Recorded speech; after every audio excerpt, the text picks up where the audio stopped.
Bonjour et merci d'être avec nous. Notre invité s'appelle Hugo Mazouz. Il est membre des Jeunes Insoumis et il va lui aussi vous étonner par son franc-parler. Dans les questions d'actualité, il abordera la crise politique actuelle, mais aussi l'islamophobie grandissante selon lui dans notre pays. Dans le monopole du cœur, il sera question des violences sexuelles et sexistes. Enfin, très concrètement, il abordera le thème de la jeunesse et du mal-être qui la traverse. Vous pouvez retrouver toutes ces rubriques dans le chapitrage juste en dessous de cette vidéo. Je vous laisse apprécier cet épisode. Bonjour et merci d'être avec nous. Chez Nos Popol, vous le savez, on donne du temps aux idées. Alors à toutes les idées, principalement à celles des femmes et des hommes politiques, mais on donne aussi la parole à des intellectuels, des chercheurs, des militants associatifs ou politiques. Vous en êtes un, Hugo Mazouz. Bonjour, oui, effectivement. Bonjour, vous faites partie des Jeunes Insoumis de Perpignan. C'est la section jeunesse de la France Insoumise, le parti de Jean-Luc Mélenchon. Merci d'être venu nous voir chez Nos Popol. Je vais vous en dire un tout petit peu plus sur notre invité, mais je voulais vous rappeler quand même les règles de Nos Popol. Pas de langue de bois, que des idées, que des propositions, pas de politique politicienne, s'il vous plaît. Et puis, si vous voulez nous soutenir, le meilleur moyen, c'est de vous abonner à notre chaîne Nos Popol. Allez, Hugo Mazouz, on commence tout de suite par notre première rubrique. Elle s'appelle « Faisons connaissance ». Le but, Hugo Mazouz, c'est de savoir d'où vous parlez, parce qu'un parcours de vie, ça nourrit forcément des convictions. Date et lieu de naissance. Alors, 27 mai 2003 à Perpignan. 2003, mais vous avez donc 22 ans. C'est ça. Aïe, aïe, aïe, ça ne me rajeunit pas. À Perpignan, donc vous résidez toujours là où vous êtes né. C'est ça, j'habite un petit peu plus au sud, à Elle, une petite ville très chic qui fait son petit chemin de ville en devenir de demain. Pas très loin de Perpignan, c'est ça. Combien de kilomètres ? 10 minutes, on est à 15 kilomètres. Très bien, donc du côté de Perpignan, profession des parents. Alors, la mère est coiffeuse et le papa est agent municipal. Agent municipal dans la commune où vous résidez ? Dans la commune de Elne. Comment vous l'appelez cette commune ? E-L-N-E. Ah, parce qu'elle n'est pas très connue, elle va prendre un petit peu plus connue, de notoriété. Elle est connue pourquoi ? Eh bien, on a une maternité qui s'appelle la maternité suisse, qui a été donc créée par Elisabeth Einden-Benz, qui était une Suisse qui est venue donc dans notre petite ville pour accueillir les femmes juives et les femmes espagnoles qui accouchaient pour leur éviter de finir dans les camps de concentration qu'on avait à Argelès et à Rivesaltes. Oh, wow, d'accord. Chargé d'histoire. Alors chargé d'histoire, cette ville. Cette commune. Il y a quelque chose d'intéressant à propos de votre filiation. J'ai vu une vidéo de vous. Vous dites, j'ai dû changer de nom pour trouver du travail. Effectivement, je me suis lancé dans le notariat. Donc, c'est une filière qui est quand même assez élitiste. Après de brillantes études de droit, vous avez fait une majeure de promotion, c'est ça ? Exactement, j'ai fait une majeure de promotion, mais sans alternance. Parce que malheureusement, je me suis rendu compte que mon nom posait problème, donc Mazouz. Vous contactiez qui ? Des cabinets de notaires ? Des cabinets de notaires, j'ai fait les 56 du département. Avec le nom de mon père, j'ai eu 7 réponses toutes négatives. Donc Mazouz. Mazouz. J'ai réessayé avec le nom de ma mère, donc Colomb. Et sur cette fois-ci, j'ai eu 36 réponses, dont 6 ou 7 qui étaient positives. Donc on remarque en fait quand on a un nom de famille à consonance maghrébine, on ne prend même pas la peine de nous répondre, même quand c'est une réponse négative. Alors avec le nom de ma mère, sur les 36, il n'y en a que 6 qui ont été bonnes, mais on a eu 30 réponses négatives, donc ils ont pris la peine de nous écrire un mail. J'allais dire, vous avez la chance, vous, de pouvoir changer de nom. C'est ça, et je l'ai dit dans ma vidéo, c'est que j'ai cette chance de pouvoir changer de nom, mais que je suis conscient qu'il y en a qui n'ont pas cette... C'est même pas une chance en fait, on ne devrait même pas changer de nom. Bien sûr. Mais c'est une chance dans le système dans lequel on est de pouvoir changer de nom. Qu'est-ce que ça vous inspire, cet état de fait ? Là, on est au cœur d'une inégalité. Moi, ça m'a un peu attristé, parce que je me suis retrouvé à la mairie, donc la mairie de ma petite ville, pour changer de nom. Et pendant que je lui demandais à changer de nom parce que je ne trouvais pas de travail, je lisais sur le mur liberté, égalité, fraternité. Et j'étais en train de me rendre compte à ce moment-là que tout ce qu'on m'a appris à l'école, toute ce roman républicain, il n'était pas valable pour moi et pour les gens comme moi. Que nous, on devait faire des concessions sur notre fraternité, sur notre liberté, sur notre égalité surtout. Dans cette vidéo, il y a aussi quelque chose qui m'a frappé, c'est que justement vos parents et votre père notamment a pris soin, ça c'est ce que vous dites en tout cas dans votre vidéo, de vous donner un nom, un prénom plutôt, Hugo, justement pour faciliter, j'allais dire, votre intégration. C'est ça qui est... Effectivement. Mon papa qui s'appelle Abdelkader, lui a eu beaucoup de mal à trouver du travail, a eu beaucoup de mal à entreprendre des projets, avoir un appartement, avoir un crédit pour sa maison. Et il n'a pas voulu nous donner les mêmes freins qu'il a eu. Donc on nous a donné, à moi et mes frères, des prénoms à consonance occidentale. Mais nos deuxièmes prénoms, parce qu'on n'oublie pas notre identité, sont de nos racines. Donc moi, c'est Ryan. Mais mon premier prénom, c'est Hugo. Entendu, on passe, on l'a un petit peu dit, à vos diplômes, major de promotion, donc de master de droit, c'est ça? Non, c'est pas master de droit, je ne suis pas encore notaire. Ah, pardon. Non, je suis clerc de notaire, donc c'est un diplôme qu'on appelle le collaborateur juriste notariat, ça a changé. Donc c'est l'équivalent d'une licence. Et du coup, après, il faut continuer pour être notaire et il reste encore pas mal d'années. Eh ben bravo. Ça me permet aussi de parler d'une autre de vos vidéos, parce que vous êtes très actif sur les réseaux sociaux. Je vous invite d'ailleurs à aller voir les différents comptes d'Hugo Mazouz. Cette vidéo, vous êtes habillé donc en major de promotion et vous revenez sur un événement douloureux, un professeur de droit, 3e année, qui vous a fait une remarque. C'était laquelle ? On était tous du coup en classe avec mes camarades et le professeur demandait ce qu'on allait faire cet été comme job. Donc tout le monde était dans leur alternance. Donc il demande à tout le monde, il prend la peine d'écouter tout le monde et quand il arrive à moi, avant même que je n'en place une, il me dit « Oh, vous, monsieur Mazouz, vous vendrez des kebabs cet été ?» Et un peu stupéfait, je lui demande pourquoi il dit ça et est-ce que c'est parce que je suis arabe ? Et il me répond « Bah oui », en ricanant. Et je lui rappelle que les kebabs ne sont pas algériens mais turcs et qu'à la rigueur, j'aurais pu faire du couscous mais pas des kebabs. Qu'est-ce que vous ressentez par rapport à ça ? On peut imaginer, mais ça fait du bien de le dire aussi. Sur le coup, ça a été choquant. Je pense que j'ai pas réalisé vraiment sur le moment parce que j'ai vu les gens de la classe un peu rigoler. Donc, je me suis dit que c'était peut-être moi le problème, que je ne percevais pas la blague. Et puis, en rentrant et en discutant avec mes parents, ils m'ont dit que c'était vraiment pas normal. Et donc, après coup... Et après réflexion, je me suis rendu compte qu'effectivement, ce n'était pas normal. Allez voir cette vidéo, il y a une très belle phrase, il y en a plusieurs, mais c'est dans votre ombre que j'ai forgé mon âme. J'ai trouvé ça très beau, en tout cas moi, ça m'a touché. Votre vidéo, profession actuelle ou activité actuelle, alors c'est quoi ? Alors, actuellement, je suis en année sabbatique, vu que je n'ai pas trouvé d'alternance pour la rentrée. Et du coup, je reprendrai les études, je l'espère, l'année prochaine, avec une alternance si j'arrive à la trouver. Donc, cette année sabbatique. On peut peut-être lancer un avis à des cabinets. Non, on n'est pas là pour ça, mais en tout cas, on vous souhaite évidemment de trouver des passions dans la vie. Je suis quelqu'un de très passionné, mais j'ai des passions éphémères. Pendant 3 mois, je peux être passionné de quelque chose, ça va être ma lubie. Et puis au bout de 3 mois, ça va me passer, donc j'en ai pas vraiment spécialement. Votre dernière, alors la dernière lubie, pas la passion, mais la dernière lubie. Moi, je pense que c'était la danse. Et là, vous avez dit que c'est J'ai arrêté, j'ai compris que c'était pas pour moi. Est-ce que ça peut être la politique, votre passion ? Parce que on vous voit, vous avez un discours qui est très construit, très argumenté pour votre jeune âge. Je vous rappelle que vous avez 22 ans. La politique, ça peut être une passion ? Je pense pas que c'est une passion, je pense que c'est une nécessité. En tant que personne qui subit des discriminations, je pense que c'est vraiment une nécessité. Au début, je me suis dit que c'est une passion qui allait durer 3 mois parce que j'ai commencé à parler sur les réseaux. Et puis, quand j'ai voulu arrêter d'en parler, je suis retourné dans mon train-train. Et dans mon train-train, j'ai continué à subir des discriminations, j'ai continué à subir des injustices. Donc, en fait, je suis toujours obligé de revenir et de reparler. C'est plus fort que moi. Donc, je suis pas sûr que ce soit une passion, mais surtout une nécessité. Bon, ma prochaine question, c'était pourquoi vous vous êtes engagé politiquement ? Pourquoi vous êtes aux Jeunes Insoumis ? Je crois que le moteur, on l'a compris, c'est ce sentiment d'injustice qu'on peut ressentir au quotidien. D'injustice qu'on peut ressentir, mais qu'on peut aussi remarquer chez d'autres personnes. Je suis pas le seul à subir des discriminations et les discriminations sont diverses et variées. Et une fois qu'on se rend compte que à l'école, tout ce qu'on nous a dit... Moi, je suis allé à l'école de la République, on m'a toujours dit tout le monde a ses chances dans la France républicaine. Et puis en fait, en grandissant, je me rends compte que c'est faux. Et de savoir que c'est faux et que j'ai construit mon existence sur un mensonge, ça me révolte. Donc je suis là pour me battre, pour tous les gens qui se sont battus à moi, pour que liberté, égalité, fraternité soient inscrits dans notre République. C'est entendu et vous allez pouvoir exprimer vos convictions chez nos Popoles. On continue avec notre prochaine rubrique qui s'appelle « Les questions d'actualité ».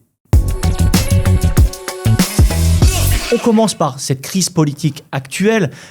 Quel regard vous portez, s'il vous plaît, pas de Popol, pas d'histoire de parti, c'est pas ce qu'on veut ici chez nos Popoles.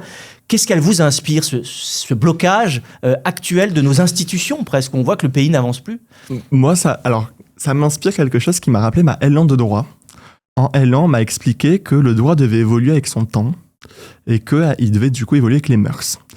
La Ve République, c'est une république qui a été créée pour répondre à une crise politique, celle de la guerre d'Algérie. Aujourd'hui, on n'est plus dans cette situation-là et le fait qu'on ne soit plus dans cette situation-là, ça peut expliquer le fait qu'il y ait des blocages aujourd'hui parce que le modèle qui nous a été créé a répondu à la crise politique de 58, mais du coup ne répond pas aux crises politiques d'aujourd'hui. Donc je pense que c'est peut-être le moment de changer. Quel changement vous verriez constitutionnel ? Alors si je vous entends, on sait que la LFI parle d'une 6e République, en tout cas Jean-Luc Mélenchon. Je pense que premièrement, il faut faire l'appel à une constituante, donc appeler des citoyens pour rédiger une nouvelle constitution qui répond aux enjeux du monde moderne. En 1958, on n'avait pas les mêmes problèmes qu'aujourd'hui. On n'était pas dans les mêmes conditions. En 1958, par exemple, les femmes n'avaient pas le droit de travailler, n'avaient pas le droit d'avoir un compte en banque. Aujourd'hui, c'est des citoyennes à part entière, et elles sont à nos égales. Donc je pense que c'est important que le système et que la Constitution reprennent tous ces changements et répondent aux défis de demain, les enjeux climatiques, les inégalités sociales et tout ce à quoi on fait face aujourd'hui. On rappelle le rôle d'une constituante, c'est de se réunir et d'échafauder une nouvelle constitution. Là, c'est le juriste qui nous a parlé. C'est une de vos propositions. On voit aussi cette défiance entre les citoyens et les politiques, parce que ce blocage, ce spectacle, entre guillemets, auquel on assiste, nourrit un peu la défiance.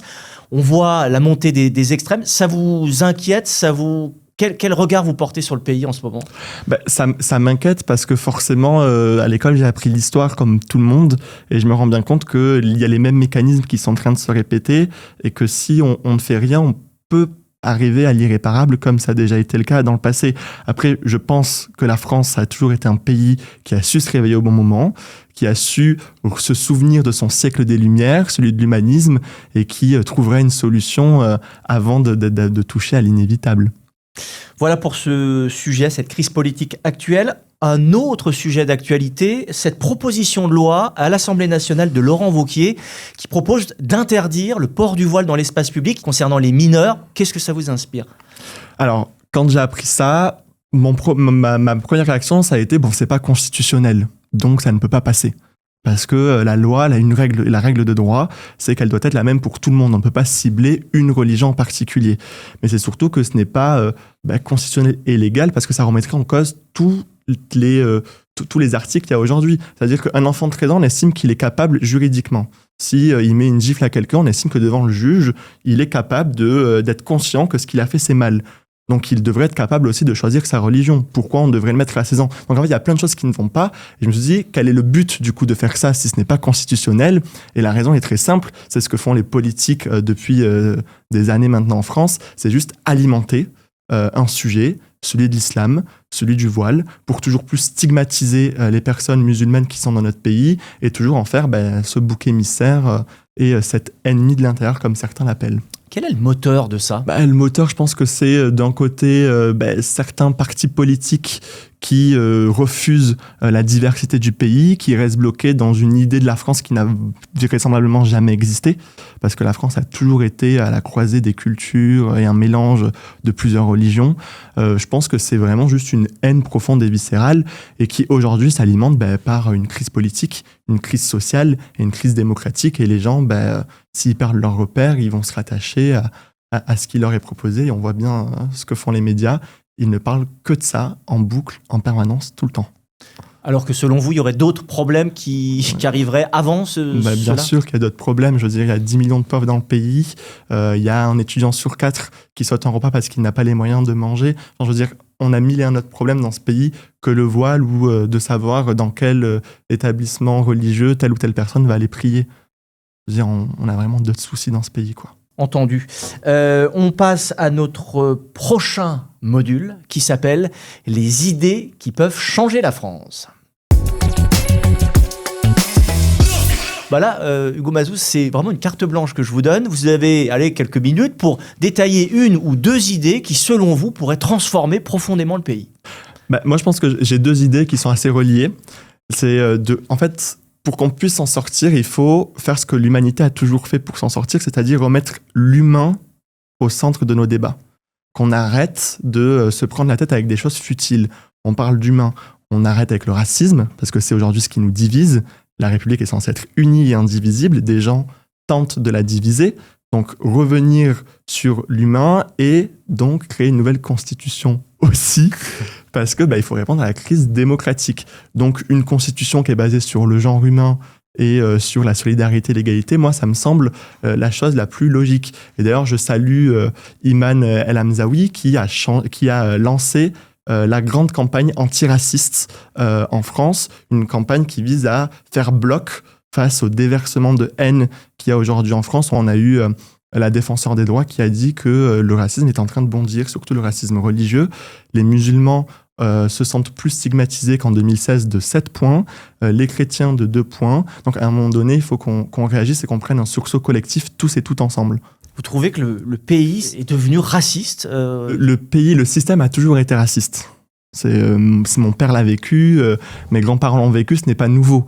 Les systèmes de domination ont toujours existé. Mais il y a une parole qui s'est décomplexée. Moi, je l'ai vu après 2024, après les élections européennes, sur les réseaux sociaux. Il y a des insultes qui sont arrivées que je n'avais jamais entendues et qui dataient de notre siècle. Donc oui, le pays est en train de prendre un virage qui est dangereux à mon sens. Et c'est pour ça que je pense que quand je dis qu'il faut remettre l'humain au centre, c'est aussi mettre autour de la table toutes les personnes dont on parle en permanence mais qu'on ne fait jamais parler. C'est-à-dire les musulmans, vous allumez CNews, vous allumez BFM, on en parle à longueur de journée. Est-ce que vous en voyez autour du plateau ? Non. Parce que c'est très rare. Pas beaucoup. C'est très rare. Et on fait ça pourquoi ? Parce qu'on veut continuer à alimenter cet imaginaire de méfiance envers ces personnes parce qu'elles n'ont pas la même religion que nous. Sauf que la France, c'est la laïcité. La laïcité, c'est la liberté de croire ou de ne pas croire et d'exprimer son opinion religieuse dans l'espace public tant qu'il ne trouble pas à l'ordre public. Puis il y a ce lien qui est vite fait aussi, on en parlait tout à l'heure, avant cette émission, entre islam et islamisme. C'est vous qui me disiez ça tout à l'heure. Vous pouvez nous expliquer ce que vous voulez dire par là ? Je veux dire par là que systématiquement, et je dis bien systématiquement, quand on entend parler d'islamisme, on demande aux musulmans, peu importe qu'on sache si les pratiquants ou pas, même des supposés musulmans, de se justifier de cet islamisme.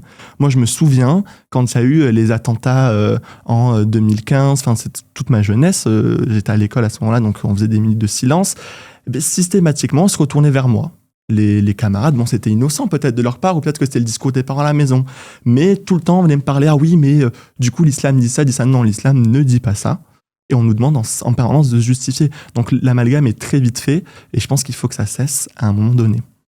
Entendu, Hugo. Est-ce que vous avez une autre idée qui pourrait changer la France ? C'est un grand programme qui pourrait changer la France, mais s'il y en a une qui vous vient encore, vous êtes le bienvenu. Moi, je pense que c'est la refonte de tout. On voit bien que le système, il est obsolète par rapport au monde et aux enjeux qui nous attendent. Donc, il faut revoir l'école, il faut revoir la police, il faut revoir les institutions, il faut revoir la démocratie, qui aujourd'hui, pour moi, ne tient presque plus debout. On voit bien des gens qui votent aux élections législatives. Il y a une coalition qui arrive en tête et c'est des partis minoritaires qui ont fait 5%, qui sont Premier ministre et qui sont au pouvoir. Ça fait une certaine méfiance auprès des électeurs qui se disent à quoi bon voter. On parlera de ce sujet dans Démocratie 4.0, c'est une de nos prochaines rubriques. Et c'est vrai que ce lien entre citoyen et politique est incontestablement à refonder. On passe à notre prochaine rubrique qui s'appelle « L'idée dans l'air ». Alors, l'idée dans l'air, Hugo Mazouz, je voulais qu'on parle de justice fiscale parce que c'est quand même encore le grand débat à l'Assemblée nationale, au Sénat, avec la taxe Zuckman, mais pas seulement. Quel regard vous portez sur cette volonté ? Parce que les Français ont été interrogés par sondage. On peut prendre ses distances ou pas avec les sondages, mais en tout cas, il y a une majorité de Français qui s'est prononcée pour plus de justice fiscale et une taxation des ultra-riches. C'est totalement normal. Je veux dire, ça fait des années qu'on a quelqu'un qui est au pouvoir et qui fait des cadeaux aux riches. On a, je sais plus c'est quel organisme qui avait dit que si on avait gardé le même nombre de les mêmes rapports de prélèvement qu'en 2017, la France ne serait pas dans l'état dans lequel elle est aujourd'hui et on ne serait pas dans les marges d'ailleurs qu'on a aujourd'hui. Donc ça veut dire qu'il faut réellement qu'on aille rechercher l'argent là où il est. La France n'a jamais été aussi riche de son histoire, pourtant les caisses sont vides. Et elles sont vides pourquoi ? Parce que les richesses sont accumulées chez une partie très infime de la société, parce qu'elles s'accumulent par héritage aujourd'hui, elles sont accumulées et elles ne sont pas redistribuées. Donc moi, je pense que c'est quelque chose qu'il faut mettre en place, la taxe Zuckman, mais il faut surtout, et ça c'est le clerc dans le terre qui vous le dit, s'attaquer à l'héritage. Aujourd'hui, 80% des milliardaires le sont par héritage. C'est leurs parents qui ont accumulé des richesses, qui leur ont légué, et ce n'est pas par la force du travail. Alors moi, je veux bien croire à la méritocratie, je suis d'accord. Si on se retrousse les manches et qu'on va travailler, qu'on gagne, je suis OK avec ça. Mais il faut qu'on soit dans un système qui permette cette méritocratie. Et aujourd'hui, on n'y est pas du tout. Ça veut dire quoi alors ? Taxer plus amplement les héritages, c'est ça que vous proposez ? Moi, je vous le dis, quand j'étais dans des cabinets, dans des offices notariales, je voyais des petits patrimoines, des gens de la classe moyenne. Leurs parents avaient construit un petit patrimoine, une maison de 200 000 euros, et avec un héritier, 100 000 euros d'abattement. Et en fait, après, ils payent des droits de succession dessus. Sauf que classe moyenne fait, ils ne peuvent pas payer ces droits de succession. Donc, ils sont obligés de vendre pour pouvoir payer. Donc, ils ne récupèrent pas le patrimoine de leurs parents. Et ces maisons sont souvent rachetées par les 3,5% de la population qui détiennent 50% des biens en location dans le pays. Donc, en fait, ces gens s'enrichissent sur notre dos. Nous, on s'appauvrit et les inégalités sont de plus en plus fortes. Et il y a plusieurs rapports qui disent que le nerf des inégalités, c'est l'héritage. Donc, il faut peut-être y mettre notre nez là-dedans et enlever toutes les niches fiscales qui bénéficient aux ultra-riches. Et taxer alors les plus grosses successions, évidemment, si je vous entends. Et moins taxer les petites. Parce que la justice fiscale aussi, ce n'est pas que augmenter, c'est aussi dire, bon, il y a des gens qui vont travailler tous les jours pour constituer un petit patrimoine pour leurs enfants. Tant que ce n'est pas un patrimoine excessif, eh bien, on doit permettre que ces enfants puissent hériter de leurs parents. Et c'est tout à fait normal. Mais par contre, des héritages avec des milliards ou des millions, ce n'est pas justifié. Mon précédent invité, qui est Stéphane Baudet, maire d'Évry-Courcouronnes dans l'Essonne, me disait, mais ce débat sur la taxe Zuckman, taxer les ultra-riches, il est un peu symbolique parce que finalement, on a vu déjà que la taxe, le rendement de cette taxe, au fur et à mesure, elle a un petit peu été ajusté. Et il disait, c'est pas ça finalement qui va sauver l'endettement du pays. Qu'est-ce que ça vous inspire, cette réflexion ? C'est une histoire de symbole, peut-être ? Ça peut être une histoire de symbole. Ça veut, si on arrive à faire passer cette loi, ça veut aussi dire quelque part qu'on peut réussir à aller chercher plus. C'est vrai que c'est du symbole. Après, la dette, on peut en discuter. Est-ce qu'il faut la rembourser ou pas un jour ? Ah, intéressant débat. Qu'est-ce que vous en pensez, vous ? Bon, je pense que la dette ne se remboursera jamais. Un pays ne remboursera jamais sa dette. Pour moi, c'est quelque chose qui est de facto comme ça. Que vont penser nos créanciers ? Les créanciers, on fera de nouveaux crédits pour faire... En fait, c'est des roulements, les crédits de la dette. On ne rembourse pas, en fait, on n'emprunte pas aujourd'hui pour rembourser aux créanciers. On réemprunte pour rembourser les créanciers qu'on a empruntés ultérieurement. Et aujourd'hui, en France, on n'a pas de problème pour aller chercher de l'argent. Quand on fait un appel à offres, il me semble qu'on a toujours 3 ou 4 personnes qui sont prêtes à nous prêter l'argent. Oui, même si la note a un petit peu diminué, mais on n'a pas encore diminué, mais on n'est pas dans une situation catastrophique. Et je pense qu'il faut arrêter aussi de jouer sur les peurs des gens avec la dette. On n'est pas dans une situation alarmiste. On n'est pas la Grèce d'il y a quelques années. Entendu. En tout cas, c'est le principe de nos popoles. C'est à vous de juger des visions, des solutions, des idées de notre invité. C'est ça qui est intéressant dans le débat public, c'est de pouvoir en tout cas mettre tout ça sur la table. Et puis chez vous, réfléchir, chercher. Maintenant, on a accès à beaucoup d'informations. Ça permet de confronter les idées des uns et des autres. Mais en tout cas, c'est important d'en débattre. On passe à notre prochain module qui s'appelle le monopole du cœur. Le monopole du cœur, Hugo Mazous, c'est un sujet qui vous tient à cœur en tant qu'homme, humainement, personnellement. Alors, le sujet que j'ai décidé de prendre, c'était un sujet qui me touche parce que par le passé, j'en ai été victime et que c'était un sujet dont on ne parle pas assez dans l'espace public, ou du moins, si on en parle, on n'apporte pas de réelles solutions, et c'est le sujet des violences sexistes et sexuelles. Aujourd'hui, on est dans une société qui légitime les violences sexistes et sexuelles. On a des femmes, majoritairement, qui sont victimes d'agressions sexuelles, qui vont porter plainte et leurs plaintes n'aboutissent pas. Alors moi, je pense que c'est un sujet qui est majeur. C'est un sujet dont il faut qu'on parle. À l'heure où on se parle, là, il y a 245 000 femmes qui vivent dans la boule au ventre parce que leur mari ou leur ex-conjoint est en bourreau. Quand je vous le dis, c'est qu'il y a des personnes autour de moi aussi qui en sont victimes. Elles portent plainte, il n'y a rien qui se passe. Donc, au lieu de parler de voile et de choses inutiles, parlons de ce qui concerne vraiment la vie des gens, la vie de ces personnes dans notre pays qui rentrent chez elles et ne sont pas comme vous et moi dans un endroit où ils se sentent en sécurité. Qu'est-ce que vous proposez, Hugo Mazous ? Parce qu'on sait qu'il y a eu un travail quand même du ministère de l'Intérieur pour sensibiliser les agents au moment du dépôt de plainte. La sensibilisation ne fonctionne pas, il faut former. Il faut former les policiers qui sont les premiers à récolter les plaintes. Il me semble qu'il y a une enquête qui est sortie ou un rapport qui fait état que 400 femmes ont été agressées sexuellement par des policiers quand elles sont allées déposer plainte. Est-ce que c'est normal ? Je ne pense pas. La police est censée être un endroit où on est en sécurité, pas en danger.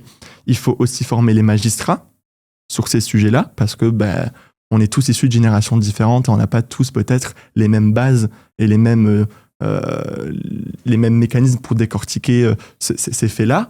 Et il faut aussi revoir notre système législatif. Il faut créer, par exemple, je pense, un haut commissariat dédié aux violences sexistes sexuelles, qui ne traiterait que de ce sujet avec des personnes formées et compétentes. Eh bien, entendu, Hugo Mazouz, et on retient cette proposition de la création d'un haut commissariat pour la lutte contre les violences sexuelles et sexistes. C'est ça. On passe à notre prochaine rubrique qui s'appelle « Ne se prononce pas ». Ne se prononce pas, Hugo Mazouz, c'est un sujet que vous avez du mal à trancher, sur lequel vous hésitez. Ça pourrait être quoi pour vous ? Alors, c'est pas vraiment de l'hésitation où je me prononce pas, parce que les idées sont claires. J'ai parlé des choses qui sont un peu liées au consentement, notamment la GPA et la fin de vie.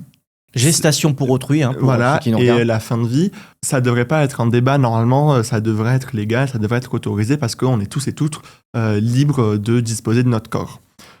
Cependant, j'émets des réserves en tant que juriste sur la notion de consentement. Est-ce que dans le système dans lequel on a vraiment le consentement libre et éclairé ? Par exemple, moi, sur la loi de fin de vie, au début, j'étais totalement pour. J'ai dit, c'est normal que les gens décident de mourir s'ils veulent mourir, c'est leur choix et ils doivent le choisir. Puis après, j'ai vu que, en fait, il y avait de la maltraitance dans le milieu hospitalier parce qu'il y avait un manque de moyens. Donc, il y a des gens qui vont peut-être être amenés à choisir la facilité parce que c'est compliqué dans l'hôpital d'avoir des soins qui sont adaptés, mais ça ne serait pas vraiment libre comme consentement s'il n'y a pas les choses autour qui nous permettent d'avoir toutes les opportunités possibles et envisageables. Donc dans un monde idéal, je suis totalement pour. Dans le contexte actuel, avec la précarité, avec les coupes budgétaires, j'ai du mal à imaginer un consentement qui soit vraiment libre et éclairé. Merci pour ce sujet. On passe à une situation qui est assez délicate aussi. Le sujet, c'est très concrètement. Très concrètement, donc, ce sont des thématiques, des problématiques qui nous remontent via la communauté Nopopol. Je suis étudiant et je me sens souvent très seul. Alors, j'ai regardé, il y a un sondage IFOP qui a été publié l'année dernière. 62% des 18-24 ans déclarent se sentir régulièrement seuls. Il y a une espèce d'épidémie. On avait beaucoup parlé du Covid où ça avait été très dur pour les étudiants et pour la jeunesse. Qu'est-ce que ça vous inspire, cet état de fait, Hugo Mazouz ? Moi, ça m'inspire parce que j'ai été la génération Covid.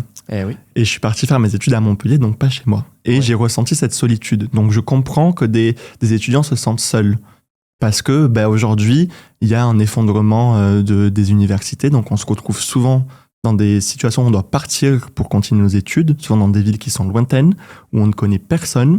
Et la fac, telle qu'elle est aujourd'hui, ne permet pas de créer du lien social. Mais pourquoi ? Alors moi, j'ai été à la fac comme vous, mais pourquoi ça ne permet pas de créer du lien social actuellement ? En quoi ça a changé ? Je peux pas vous dire, j'ai pas connu votre époque, mais moi, quand j'y étais, on n'avait pas de brassage. On n'avait pas d'activité qui était organisée par la fac. C'était organisé par des syndicats, mais jamais par la fac. Oui, c'était un peu électron libre, finalement. Voilà, et si on n'était pas au fait qu'il y avait un syndicat dans la fac, on n'y allait pas. Donc, il faut que les facs aussi se mettent dans des positions de leader sur ces sujets-là pour créer du lien, pour créer des groupes de parole, pourquoi pas. Ça peut être aussi fait par la fac. Mais je peux comprendre qu'elles ne le font pas par faute de moyens, vu que ça fait j'allais venir sur le terrain des années qu'on coupe les subventions dans l'éducation.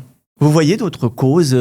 Moi, je suis très fan des réseaux sociaux, évidemment, mais est-ce que cette espèce de bulle dans laquelle, finalement, tous, on rentre parfois, moi, je me disais tout à l'heure, en marchant dans la rue, je suis encore sur mon téléphone, je marchais dans la rue, je ne regardais même plus devant moi.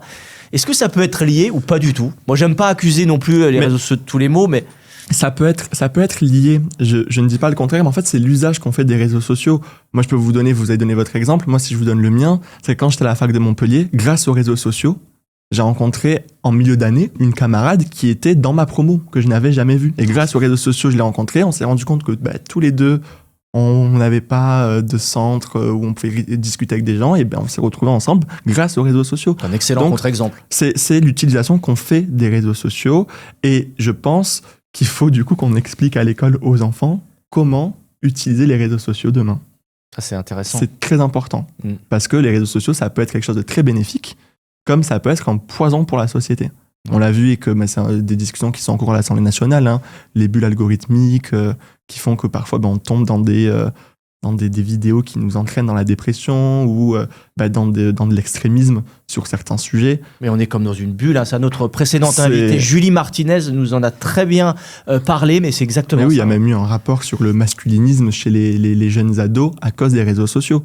Parce que les jeunes se font enfermer dans des bulles et qu'on ne leur apprend pas comment sortir. Moi, je sais que quand j'étais à l'école, Facebook, on nous martelait qu'il fallait pas mettre nos données personnelles, que c'est important de ne pas le faire. Ouais.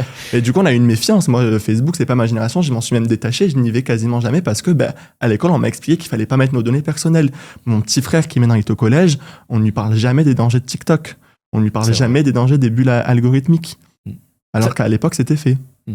Entendu, Hugo Mazouz. On passe à notre prochaine rubrique qui s'appelle, elle est intéressante, celle-là vous allez voir, la vérité inconfortable. La vérité inconfortable, Hugo Mazouz. Quelle vérité inconfortable nos élus devraient nous dire, à nous, citoyennes, citoyens, et qu'ils préfèrent nous taire, nous cacher, par volonté d'être élus, allez. Je pense que la vérité inconfortable des élus qui nous cachent, et je pense qu'ils en sont conscients, ou alors c'est qu'ils ne sont pas très éveillés sur ce qui se passe dans la société, mais c'est la question des violences venant du peuple. On entend souvent tous les politiques, dès qu'il y a une violence, une émeute, une manifestation qui déborde, appeler à la condamnation, c'est pas bien ce qui se passe, mais sans réellement comprendre le souci, ce qu'il y a profondément en dessous. Aujourd'hui, et ça va être difficile pour les politiques de le nier, il y a des formes de violence qu'on appelle des violences invisibles, comme la précarité, comme le racisme, comme les discriminations, comme le sexisme, qui atteignent la population tous les jours. Et d'ailleurs, Frantz Fanon l'étayait très bien, il disait que parfois, pour des personnes qui sont dans un système de domination, la violence physique est le seul moyen qu'elles ont pour se faire entendre. Vous allez provoquer le débat en disant ça, Hugo Mazouz. C'est le but, de provoquer le débat. Et il faut le dire, je ne dis pas qu'il faut utiliser la violence comme moyen d'action. Je dis simplement qu'il faut comprendre d'où elle vient. Il y a une phrase, je ne l'ai plus en tête, qui dit « Quand on pointe la lune, la personne intelligente regarde la lune, la personne qui ne réfléchit pas regarde le doigt. » Le doigt. Donc, il faut qu'on regarde la lune. Qu'est-ce qui se passe ? Pourquoi il y a des gens qui vont dans la rue ? Peut-être parce que ça fait des années qu'il y a des plans d'austérité, qui n'ont plus à manger dans le frigo, et que c'est une forme de violence. Ils ont utilisé tous les moyens démocratiques. On a manifesté pacifiquement, on a voté, on n'a jamais été entendu. Et après, on vient s'étonner qu'il y a des formes de violence, et on les condamne. Et en les condamnant, quelque part, on enlève tout le message politique qu'il y a derrière. Parce que vu que c'est une violence et qu'on ne l'accepte pas, on ne prend pas en considération ce qu'il y a au fond. Donc oui, c'est violent, donc les causes... C'est violent, donc on ne les écoute pas. Alors que c'est une erreur fatale. Mais ça, c'est une pensée occidentale. C'est parce qu'on s'est dit, nous, l'Occident, nous sommes la civilisation, donc nous ne sommes pas violents. Mais c'est faux. La société occidentale est violente par essence. Quand il y a un système de domination, il y a de la violence. L'État est violent, et justement, la non-violence face à la violence de l'État, c'est faire en sorte qu'il continue à exercer toutes ces formes de violence. Donc je pense que c'est une vérité inconfortable, que les politiques ne vous... Enfin, pas, il y en a certains qui le disent, mais que tous ne vous diront pas. Alors celle-là, elle est inconfortable, et vous qui nous regardez, vous pouvez peut-être réagir à ce que Hugo Mazouz nous dit. Est-ce que on peut aussi appliquer ce que vous dites à la situation internationale, parce qu'on sait que la France insoumise a eu ce discours, finalement le même que vous tenez par rapport au conflit israélo-palestinien. Est-ce que je vais un peu trop loin ou pas du tout ? Vous n'allez pas trop loin. Moi, vous savez, en tant que juriste, je me base sur le droit international. Et dans le droit international, il y a une résolution de l'ONU, j'ai plus le chiffre en tête, mais que vous pouvez aller vérifier, qui dit que tous les peuples opprimés ont le droit de se défendre par tout moyen. Alors on jugera tout moyen, et ça sera jugé par la Cour pénale internationale de justice. C'est elle qui le jugera. Mais quand on est dans un système d'oppression, le droit international nous dit qu'on a le droit de se défendre par tout moyen. Je ne dis pas qu'il faut prendre les armes ou quoi que ce soit. Simplement que quand on est dans un système de domination, la violence, parfois, c'est notre seul moyen. Parce qu'on n'a pas d'autre solution. Et bien évidemment, je condamne tout ce qui s'est passé en Palestine, je condamne tout ce qui s'est passé en Israël. J'établis seulement un discours juridique qui explique pourquoi on peut, dans certains cas, juridiquement, internationalement, justifier la violence.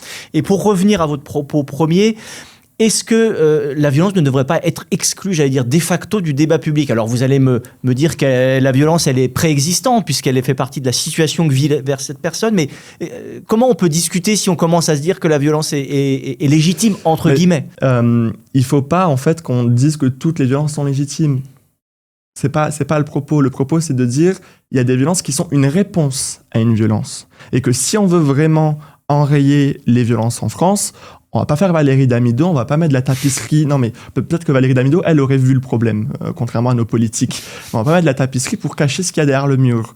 S'il y a une violence, si demain une infirmière sort dans la rue et que elle va déborder dans sa colère, on va mettre la caméra dessus, on va dire oh, regardez, elle est violente. Oui, mais on montre pas que ça fait des années qu'on coupe le budget à l'hôpital, qu'elle enchaîne des gardes parce qu'il y a un manque de moyens, parce qu'il manque des infirmières, et tout ça, c'est des formes de violence. Mais on n'en parle pas parce qu'elles viennent de l'État et qu'on a assimilé que l'État ne pouvait pas être violent alors qu'il est violent dans les faits. Écoutez, c'est très clair en tout cas, on a compris ce que vous voulez dire. Hugo Mazouz, vous jugerez chez vous qui nous regardez cet entretien. Nous, on va passer à notre prochaine rubrique qui s'appelle « La question qui dérange ». Attention, Hugo Mazouz.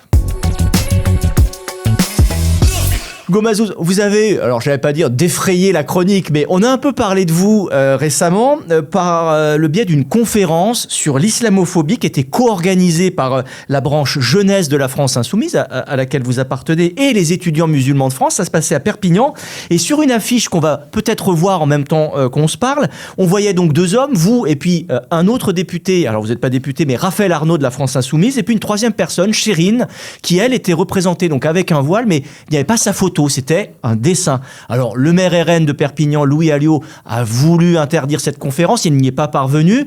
Il y a eu une polémique sur la non-représentation, finalement, de cette femme. Comment vous avez vécu ça et comment ça s'est passé, cette histoire?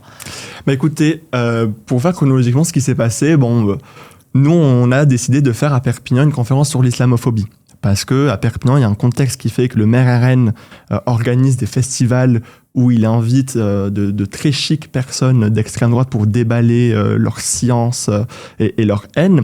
Nous, on a décidé populairement, de faire bloc contre ça et de traiter aussi des sujets qui sont fondamentaux, comme l'islamophobie, et expliquer que maintenant, les musulmans, les musulmanes et les personnes supposées musulmans et musulmanes peuvent se défendre. On est capable de parler, il faut arrêter de nous invisibiliser, on est là et on va prendre l'espace qu'il faut qu'on prenne.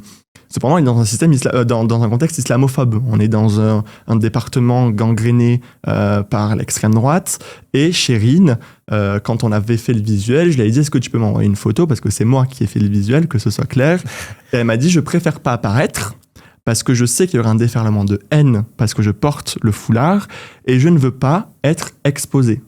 Et elle m'a expliqué que du coup, dans leur association, quand une personne ne veut pas être exposée, ils mettaient un petit emoji qui la représentait ou le représentait. Parce que des hommes aussi dans l'association ne souhaitent pas être sur les réseaux sociaux et pas tout le monde a envie d'être sur les réseaux sociaux. Donc c'était pas lié à une femme. C'était pas lié à une femme. Chez les étudiants musulmans de France, il y a plusieurs visuels où des hommes aussi sont représentés par un petit bonhomme. Parce qu'ils n'ont pas envie d'être exposés sur les réseaux sociaux. Parce qu'aujourd'hui, être musulman, c'est avoir une cible dans le dos. C'est malheureux, mais c'est comme ça. Donc nous on poste le visuel, nous on se dit on a respecté la parole de la principale concernée, il n'y a pas de problème, nous on ne voyait pas le problème, c'est posté, le lendemain je me réveille, je vois un tweet de Louis Alliot, 10 minutes après je vois le JDD qui fait un article, le Figaro, et je me souviens de descendre parce qu'il était 9h du matin, je descends dans le salon et je dis à mes parents, allumez CNews, je ne sais pas pourquoi je sens que ça va passer à la télé. On allume CNews et 10 minutes après, je vois ma tête en grand écran, et puis là, ils y sont tous allés. Ça y est, allé, pas de main morte. Et justement, je trouve que Chérine a eu raison de se protéger. Parce que si elle s'était affichée, ils auraient trouvé un autre prétexte pour l'attaquer. Ils auraient dit qu'elle est l'étendard islamique. Parce que quand une femme est volée, c'est l'étendard islamique. On l'a bien vu avec Éric Zemmour face à Raphaël Glucksmann qui prend à partie une femme qui porte le foulard dans le public et qui dit son foulard, c'est l'étendard d'une idéologie islamiste. Oui, le lien a été... Le lien aurait été fait. Elle s'est protégée. D'accord, alors poursuivons sur cette conférence. Comment ça se termine cette histoire alors Cette histoire, elle se termine que j'appelle la préfecture quand je vois l'arrêté municipal. Je contacte d'abord un avocat qui me demande 4 000 €. Je dis 4 000 € pour une conférence, ça fait quand même un peu cher. Oui, j'ai ramassé mes quelques connaissances de droit que j'avais, donc j'appelle la préfecture, je leur explique. Je leur dis écoutez, il y a un arrêté municipal, c'est contraire au principe fondamental de la liberté de manifestation. est-ce que vous pouvez, un petit peu dans le rapport de force, est-ce que vous pouvez mettre un arrêté préfectoral qui autorise notre manifestation parce que l'arrêté préfectoral prévaut sur l'arrêté municipal, ou sinon, je vous assigne en justice avec Monsieur Alliot, mais vous allez perdre et ça vous fera mauvaise pub. La préfecture a mis un arrêté préfectoral et nous a autorisé, mais je suis quand même allé tout seul au tribunal contre Louis Alliot et il a perdu. C'est le symbole de quoi cette polémique pour vous Pour moi, c'est de 1, la démonstration que nous sommes, nous, dans notre droit d'exister, nous sommes, nous, dans notre droit de manifester, et c'est aussi le symbole de toute cette société qui s'extrême droitise, qui rentre dans la haine et dans la division, et qui donc, par essence, trahit la République, qui est censée être unie et indivisible. Et aujourd'hui, des gens tentent de diviser notre République. Et c'est très grave, et j'ai l'impression que les gens ne se rendent pas compte de ce qui se passe, peut-être parce qu'il y a une propagande médiatique autour de tout ça, mais il faut peut-être se réveiller, et c'est pour ça que tout à l'heure j'ai parlé de sursaut collectif. Il va falloir que la France arrive à ce sursaut collectif, parce que sinon on va tout droit dans le mur. Eh bien, encore une fois, Hugo Mazouz, c'est dit, c'est sur la table, à vous, chez vous, de vous faire une opinion sur les propos de notre invité. On va passer à une autre thématique, par le biais de notre rubrique, la question de l'assistant.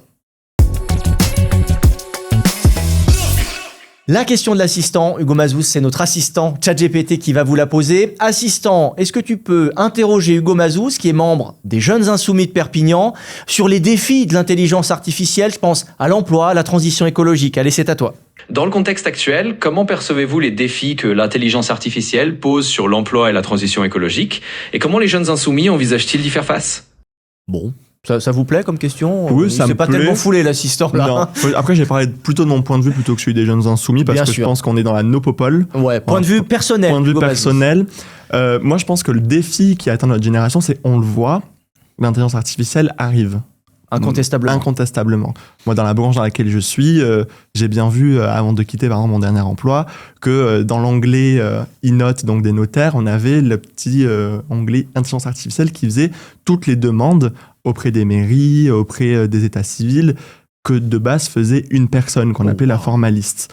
Enfin, le défi qui nous attend, c'est est-ce que l'intelligence artificielle va être une cause de chômage pour nos générations, ou est-ce qu'on va devoir l'appréhender et faire en sorte que elle prenne notre relais sur certaines tâches, et ça nous libérera du temps pour que nous puissions avoir d'autres activités dans la vie de tous les jours. Alors la question, on y arrive vite, c'est exactement celle-là. Mes précédents invités ont le même diagnostic que vous, mais alors à quoi va-t-on employer ce fameux temps libéré, selon vous ? Je pense qu'on peut l'utiliser pour sa famille, pour découvrir le monde. Moi, je suis partisan du fait que l'humain n'est pas né pour travailler. Alors là, vous allez faire réagir aussi. Je vais faire réagir. Mais c'est le but. Pour moi, l'humain n'est pas né pour travailler dans une usine. Enfin, on a d'autres vocations, on est sur Terre, on a une expérience de 80 ans en moyenne, et on doit vivre notre vie sur cette planète. L'épanouissement par le travail, vous n'y croyez pas forcément ? Je pense qu'il y en a qui s'épanouissent par le travail, mais il y en a beaucoup qui subissent le travail. Et c'est une réalité, peut-être qu'on pourra parler après du revenu universel. J'allais venir sur ce terrain-là, parce que ça revient avec l'arrivée de l'intelligence artificielle. Il y a des suppressions de postes assez massives aux États-Unis qui commencent. C'est parce que le capitalisme le veut.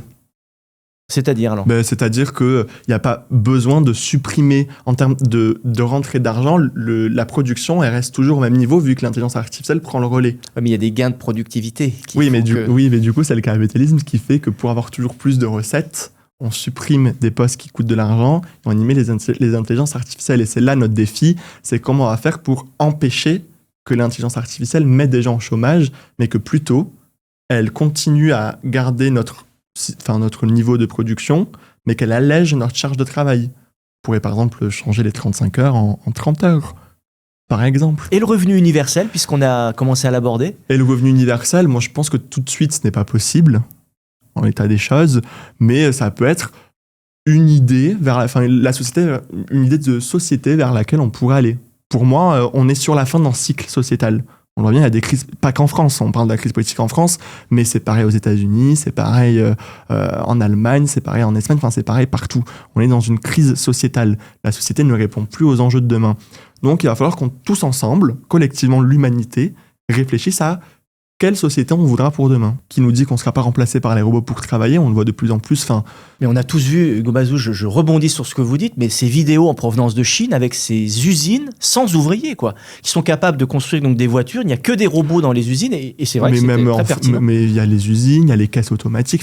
On se rend compte que beaucoup de métiers qui étaient énormément occupés par les classes populaires commencent petit à petit à être remplacés. Et là, l'enjeu, justement, c'est ce que je disais tout à l'heure, c'est est-ce qu'on reste dans cette idée capitaliste de dire, vu que les gens qui ne servent à rien, on les met au chômage, ils ne travaillent plus, on leur donne rien, parce que ça va profiter au capital de mettre des machines, ou est-ce qu'on réfléchit ensemble collectivement comment on fait pour entamer une transition sur le fait que les robots, les machines, l'intelligence artificielle va prendre en charge le travail qu'on n'aura plus à effectuer.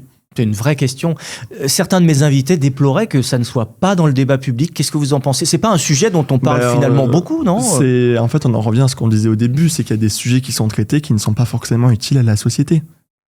Alors que celui-là, il est majeur. Enfin, ça pourrait éveiller les consciences, relancer le débat public et qu'on trouve ensemble, collectivement, une solution.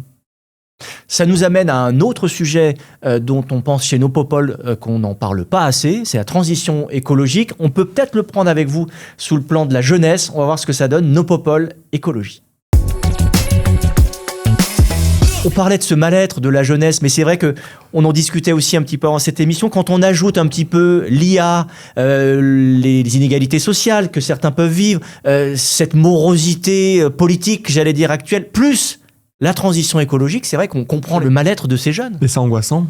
C'est angoissant. Moi, j'habite un territoire du Sud, à Perpignan. Ça fait 4 ans qu'on est en sécheresse. Il y a des villages qui n'ont plus d'eau. Pyrénées-Orientales, des villages qui n'ont plus d'eau. En été, on se retrouve le 6 juillet avec des villages où on ouvre le robinet, il n'y a rien qui sort. Donc, est-ce qu'on se projette dans l'avenir ? Non. Est-ce que ça nous angoisse ? Oui.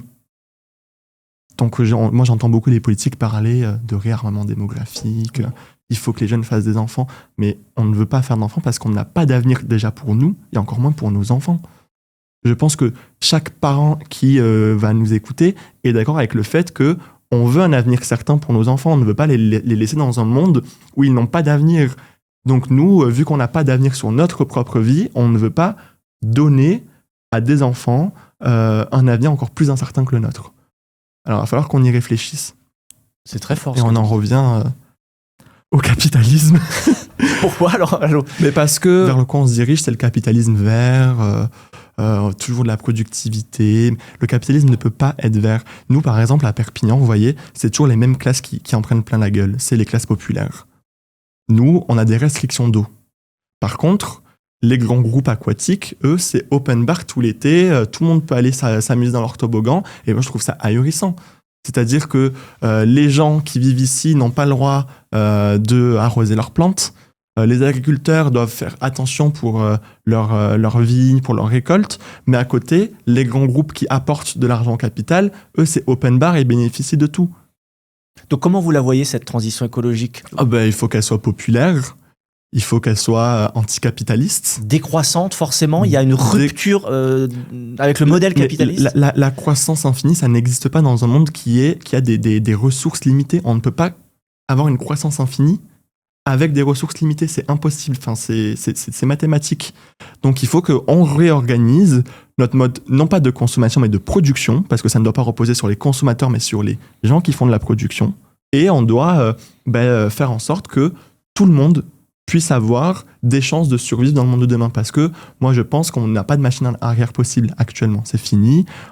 On a un dérèglement climatique qui est là et qui va s'intensifier. Là, ce sont des données. Oui, mais on y est. Et maintenant, il faut juste que on apprenne à vivre avec et qu'on fasse en sorte de s'en sortir, mais tous ensemble. Parce que si on continue dans cette lignée-là et dans cette logique-là, à terme, on aura des riches, ceux qui ont les moyens de s'acheter leur sécurité climatique, et de l'autre côté, des pauvres qui, eux, pâtiront de ce dérèglement climatique, alors que ce n'est pas eux les plus grands pollueurs. Parce que les plus grands pollueurs, c'est Total, c'est toutes ces grandes entreprises qui polluent, et ce n'est pas nous. Donc c'est à eux à revoir leur mode de production, et à nous à travailler collectivement sur gommer les inégalités, faire en sorte qu'on ait tous un monde viable demain. Et quand je dis tous, c'est tous.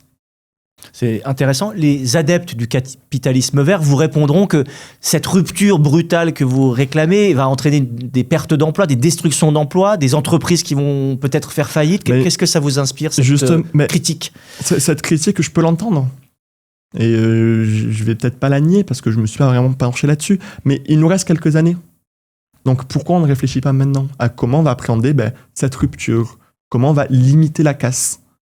Parce que si on le fait pas, en fait, on va se le manger le mur. Et quand on va se manger le mur, alors là, il y aura personne pour trouver une solution pour sauver un tel ou un tel. C'est ceux qui pourront se sauveront et les autres mourront. Et on sait qui mourra et qui se sauvera. Donc il faut qu'on réfléchisse maintenant. Nous, on le dit, maintenant, il faut qu'on trouve des solutions. On se met autour d'une table. Ils font le G30 et tout ça. La COP, le G20. Tout ça. La COP, où il y a plus de lobbies que de représentants d'État. C'est à se poser des questions. J'allais vous répondre encore une fois, Hugo Mazuz, c'est pas un sujet qu'on met sur la table actuellement, non. Encore une fois, alors que ce sont des sujets majeurs. La COP, je n'en ai quasiment pas entendu parler. Mais pas du tout. Il faut vraiment vouloir s'y intéresser. Et voilà, c'est parce que sur les réseaux sociaux, j'ai réussi à me construire un algorithme. Vous avez votre bulle, mais ma bulle vertueuse. Qui m'a permis en fait de me rendre compte de ce qui se passe. Non, je pense à Sarah Bouchamama qui est partie, elle à la COP, c'est une influenceuse des réseaux sociaux, qui est partie, qui nous montre l'envers du décor et elle nous dit il y a plus de lobbies que de représentants d'État. On avait à la COP, elle avait fait une vidéo dessus, des populations indigènes, parce que c'était au Brésil, qui étaient en face de la COP, qui expliquaient que le dérèglement climatique était en train de les toucher, de toucher leur tribu, leur mode de vie, et tout le monde bouchait leurs oreilles. Ils ne les laissaient pas rentrer dedans, alors que la COP est censée être le mouvement du peuple, mais on ne les laissait pas rentrer dedans. Par contre, tous les lobbies de Total et tout ça, ils étaient et ils faisaient leur lobbying. Et ça fonctionne visiblement, parce qu'il n'y a rien qui change. Eh bien, encore une fois, c'est entendu, Hugo Mazuz. On vous laisse méditer sur ces paroles qui sont pour le moins profondes. On passe à notre prochaine rubrique. Je pense que vous allez avoir des choses à dire aussi sur Démocratie 4.0. On en a parlé un petit peu au début. C'est parti. Démocratie 4.0, quelle solution selon vous, Hugo Mazuz ? Vous avez esquissé quelques idées au début de cet entretien pour améliorer la participation. Alors je pense aux jeunes, je ne vais pas vous mettre l'étiquette jeune, mais vous avez 22 ans, donc je suis jeune. Vous êtes jeune, incontestablement. Pour les reconnecter à la démocratie, à faire qu'on y croit encore, vous avez des solutions, vous ? C'est comme ce que je disais en début d'émission, c'est que notre société a changé. Et il faut que notre système change. Notre système politique change, notre système démocratique change et évolue. Moi, j'ai parlé tout à l'heure de la 6ème République, et je pense que c'est une très bonne chose de faire une constituante, d'appeler un grand panel de Français qui est représentatif de la population pour trouver des solutions. On a des choses à mettre en place. Et par exemple, comme idée d'outils démocratiques, pendant les Gilets jaunes, on parlait beaucoup du RIC. Le RIC, le référendum d'initiative citoyenne. Pardon, oui. Donc le RIC, c'est un peu quelque chose qu'on peut mettre sur la table. Faire des votes numériques, voter de manière numérique, c'est des choses qu'on peut mettre en place. On le met en place sur d'autres élections. Je veux dire, il me semble que les Français et l'étranger, il y en a qui votent par vote électronique. Vote électronique. Tout à fait, ouais. Aux États-Unis, ça se fait. Ouais. Pourquoi ça se ferait pas en France ? Ça, j'allais dire, améliorerait cette taux d'abstention dont on parle à chaque élection. Surtout chez les jeunes.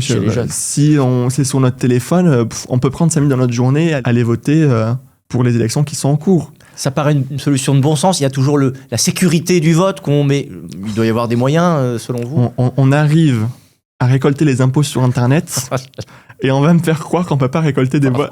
Non mais, quand même, si on peut faire les impôts sur Internet, on peut faire un vote sur Internet. A priori, il faudrait étudier profondément le problème, mais c'est vrai que ça coule un peu de sens, ce que vous dites, Hugo Mazuz.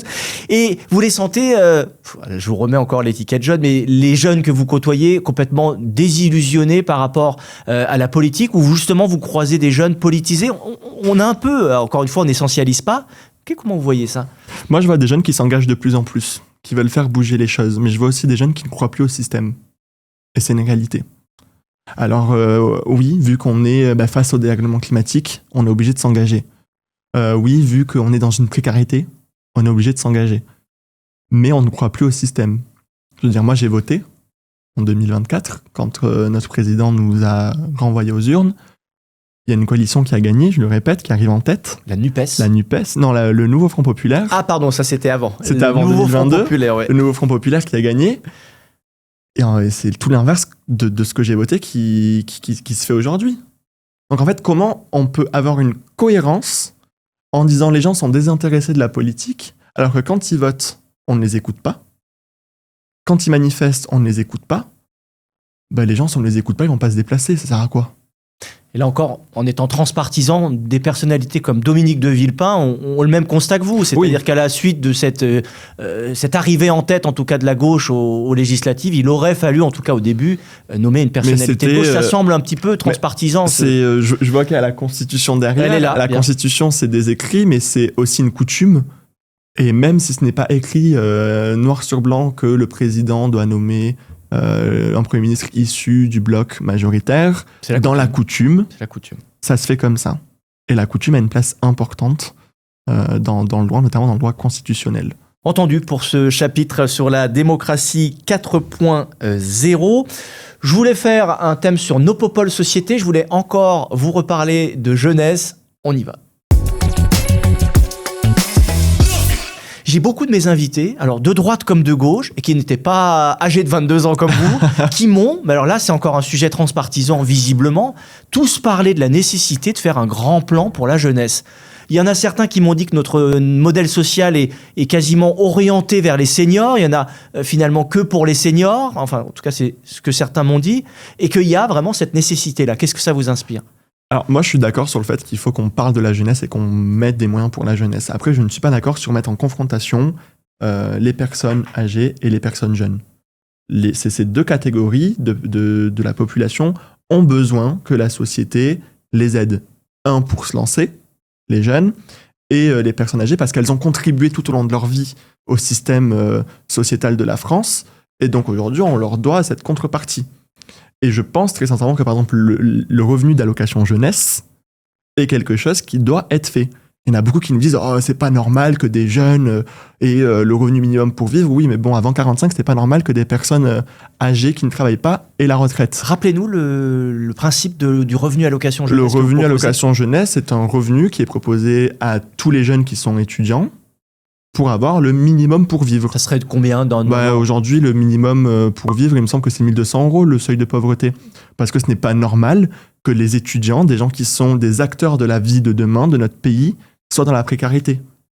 Et en faisant ça, on exclut des gens pour devenir les acteurs de demain, parce que faute de précarité, ils ne pourront pas continuer leurs études. C'est des cerveaux en moins, c'est des mains en moins pour demain. Donc, proposition d'un revenu allocation jeunesse, si je vous ai bien entendu. Parce qu'après, sinon, certaines générations diront qu'on n'est pas motivé à travailler, mais en fait, on sort des études, on a étudié, eu un job étudiant, on est déjà épuisé par la vie alors qu'on commence à peine à rentrer dans la vie active. Oui, c'est la critique que certains feront à cette mesure de ne pas encourager les jeunes à aller au travail. C'est ça le principal reproche qu'on pourrait faire à cette mesure. On arrive à la fin de cette émission. Hugo Mazouz, on a beaucoup parlé finalement. On a beaucoup parlé. C'était très intéressant. Rendez-vous en 2050, c'est ça notre prochaine rubrique. Voilà, on se projette. Vous aurez quel âge en 2050 dans 47 ans. 47 ans, à peu près mon âge. Le scénario du pire, Hugo Mazouz, puis j'aime bien terminer par les bonnes choses, le scénario du meilleur. Le scénario du pire, pour moi, en 2050, je pense que le fascisme il sera derrière nous. C'est des cycles. Historiquement, on sait que les années 50, il ne sera plus là. Donc le scénario du pire, il sera sur l'écologie. Si on continue, c'est ce que je disais tout à l'heure, dans cette ligne de capitalisme vert, on va se retrouver avec des riches qui vont payer pour leur survie, pour avoir des safe zones, pendant que les pauvres, eux, seront en bas de l'échelle en train de mourir, en train de s'entretuer pour avoir ne serait-ce que de quoi vivre. L'oxygène sera irrespirable, les terres ne seront pas cultivables. Pour moi, ça, c'est le scénario du pire. Et j'espère qu'on n'y arrivera pas. Et que justement, juste avant, on arrivera au scénario du meilleur, c'est-à-dire que dès 2027, parce que c'est la prochaine échéance électorale nationale qu'on aura, on trouvera et on élira des personnes qui feront en sorte qu'on appréhende les enjeux de demain.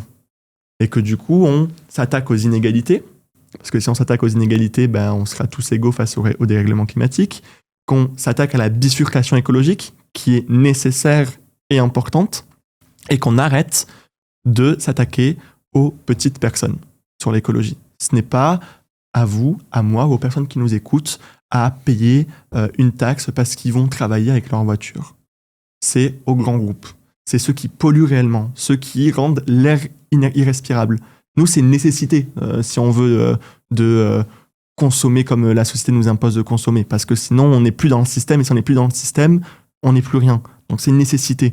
Donc, c'est le système qui doit se réinventer, et c'est ceux qui dirigent et les grands groupes qui doivent mettre la main au porte-monnaie et mettre la main aussi dans leur méninge pour trouver des solutions. Et là, donc, on aboutirait à un avenir un peu plus radieux. Un peu plus radieux. Je dis pas que ça sera tout beau, tout rose, qu'on aura des plages turquoises et de l'eau qui coulera à foison avec des belles grappes de raisin. Mais je dis qu'on aura évité le pire. Écoutez, rendez-vous en 2050. Vous, c'est sûr. Moi, on verra. On finit. Oh oui.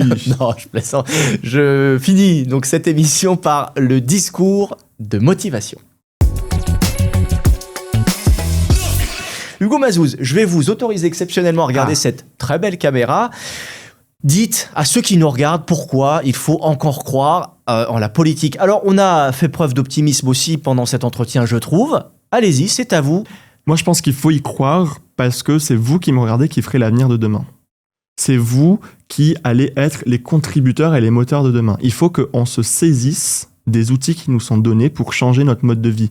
On en a marre tous de voir que c'est toujours les mêmes qui sont au pouvoir, qui tournent. Donc c'est à nous de le faire. On est tous et toutes légitimes. Et je parle surtout aux jeunes, aux personnes racisées, aux personnes marginalisées. Nous sommes légitimes. Ce pays est aussi le nôtre. Malgré tout ce qui est dit, on a le droit de s'investir dans la vie politique de ce pays. Et il est à nous, ce pays, comme il est aux autres, parce que nous sommes tous des enfants de la République. Et comme nous sommes des enfants de la République, nous avons le droit de la rendre plus belle. Alors c'est à nous de le faire. Bah écoutez, moi je vous remercie beaucoup. Avec plaisir, et je vous remercie à vous parce que je pense que c'est important dans la société actuelle d'avoir des espaces de parole comme ça où on peut discuter et on n'est pas coupé sur des futilités qui vont juste faire du buzz et donc faire monter les audimats et donc faire monter l'argent qui rentrera dans les caisses de certains groupes. Et chez Nos Popol, on estime que c'est très important on met des idées sur la table, chacun a ses opinions, on est dans un débat public. Vous qui nous regardez, vous jugez des idées, des propositions, mais en tout cas, on débat, on parle, et c'est ça le plus... Et on s'abonne parce que c'est le seul moyen de faire vivre les médias indépendants. Exactement. Parce que c'est le système de YouTube qui fonctionne comme ça, donc faut s'abonner. Exactement, c'est le modèle économique sur YouTube. Commentez, likez, aimez, allez, ça sera plus français. Abonnez-vous effectivement à Nos Popol, on pourra comme ça vous donner l'occasion de regarder ce type de contenu. Sachez que vous pouvez aussi nous suivre en podcast, Apple Podcast, Deezer, Spotify. Je vous remercie une dernière fois d'être venu nous voir. Je vous remercie à vous. Et moi je vous dis à très bientôt.